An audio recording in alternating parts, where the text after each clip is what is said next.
Konnichiwa, Marbatakus, I'm a Gamer Otaku, and welcome back to another Smite God Guide. Today, we are doing the cutest god in the game, Ratatoskr. Ratatoskr's passive is Acorn of Yggdrasil. Ratatoskr cannot buy any boots. Instead, he can purchase an acorn that, when upgraded, increases his movement speed and power.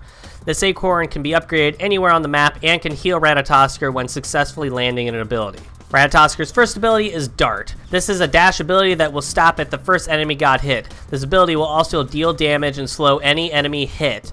Also, this ability's cooldown is reduced for every god hit by Flurry and Acorn Blast.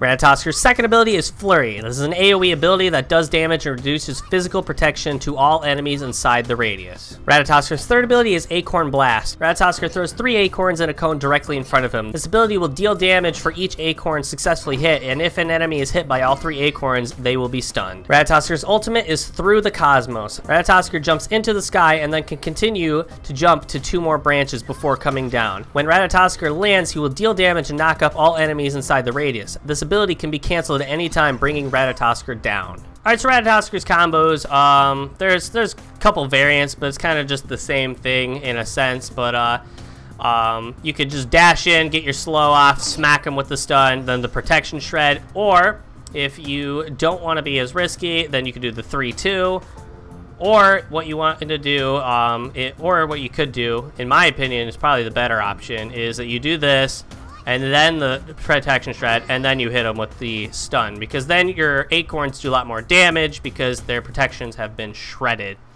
But again, there's a variant where you don't have to use the dash for that. It's completely up to you. The reason that is a good combo with the dash is because usually if you just kind of, you know, dash, then use the 3 and then the 2, your dash will be back up pretty soon. So it's decent. It's a decent combo. But the only other variant is just kind of like if you have an ultimate and you're going in on somebody, going for a sick gank, jump on them, and then, you know, you go for the stun, the protection shred, you know, whatever suits you.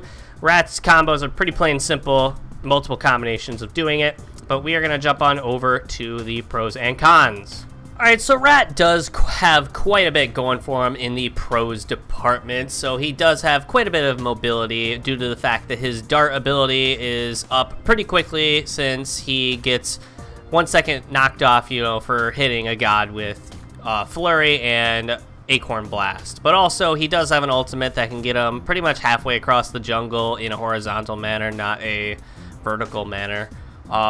So he can get around pretty quickly. Also, he's pretty fast, just in general. So speed buff Rat, you know, obviously he's gonna be moving quick. Then he does have a stun, and that stun does quite a bit of damage. And he has a protection shred, which that protection shred is really good in the early game. You just hit the 2 on any enemy god, mainly like the Guardian. You just hit it on the Guardian, and pretty much he's gonna get blown the fuck up. And then Rat has self-healing. It's not very significant where it's a big problem in the, like, it's not a big problem where it's gonna save his life more often than just kind of fuck him over. But, you know, it's there. So he's got that going for him.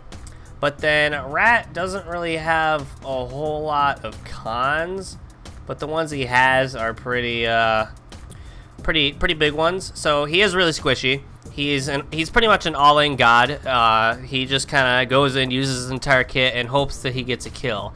If he does not, hopefully he'll hit multiple gods with his ability so he can dart back out. If he doesn't, then CC equals dead, which is also on the list. If Rat gets CC'd, he's pretty easy to shut down. Just CC him once. If his beads aren't up, he's probably gonna die, depending on obviously the enemy's damage. And then Rat has moderate damage. Rat does not have a kit that can go in and one-shot people. Well, not necessarily one-shot, but 100 to 0 somebody with the use of all his abilities. He does not have that kit. He has A-OK damage, nothing bad and nothing good.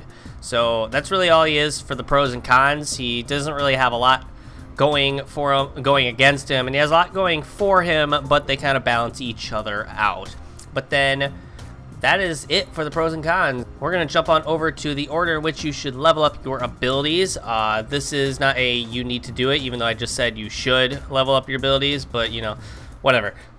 So this is not a you need to do, but it is a recommendation. And so in Conquest, I would recommend starting with the Acorn Blast, mainly because it is probably the safer form of wave clear, and you can get off some stuns if the enemy tries to be assholes. And then go for Flurry for the protection shred, if in case, again, they try to be assholes, so you can try and push them away, in a sense, by saying, hey, you don't have protections, I'd back off. But then go into your dart, and then from there, I would recommend maxing out your Acorn Blast. However, maxing out your Flurry first is also a very good option, because then you're maxing out the protection shred on it and the damage, so that is also a good option. I max out the 3 first, mainly because I believe it is your highest damaging ability. I could be wrong, correct me in the comments down below. And then obviously just kind of leave dart alone until the very end, and then obviously max your ultimate out last. So that is about it. We're gonna jump on over to the build.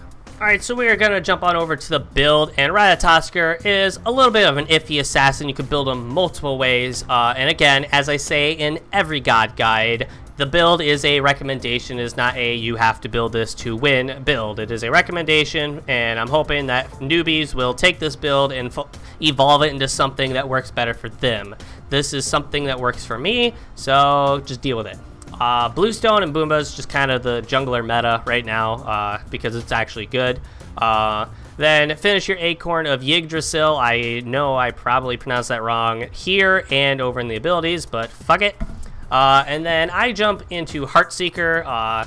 If you don't want Heartseeker, you can go Jotuns. The cooldown's nice, but Heartseeker I really like because it hits really fucking hard early game. And then Breastplate of Valor for the cooldown, shift your shield because it's just pretty good. Spirit Robe, I like Spirit Robe on Rat because Rat is really easy to shut down if you get CC'd. Spirit Robe makes it a little bit more difficult with the Spirit Robe passive. And then Titan's Bane. Some situational items or possibly other items are Gladiator's Shield. I see quite a bit of Rats build this every now and then because his passive heals him when he lands abilities, so the Gladiator's Shield would heal him as well. Hydra's Lament is good just because he's kind of an assassin, lands the 3, the 2, and then a basic attack, and obviously auto cancel. And then and like I said, Jotun's Wrath is a possibility because of cooldown if you want the max cooldown. And then Bloodforge because, as I just mentioned, Rat's pretty easy to shut down, but he is kind of an all-in god. So if you get the kill, you get a chance to live with that Bloodforge passive, but also the massive power spike. But that is it on the build. If I missed anything, feel free to comment down below. Thanks for watching, everybody. Don't forget to leave a like and or subscribe for your senpai, and comment below what god I should do next in the next god guide, and I'll see you Brotakus in the next video. See ya!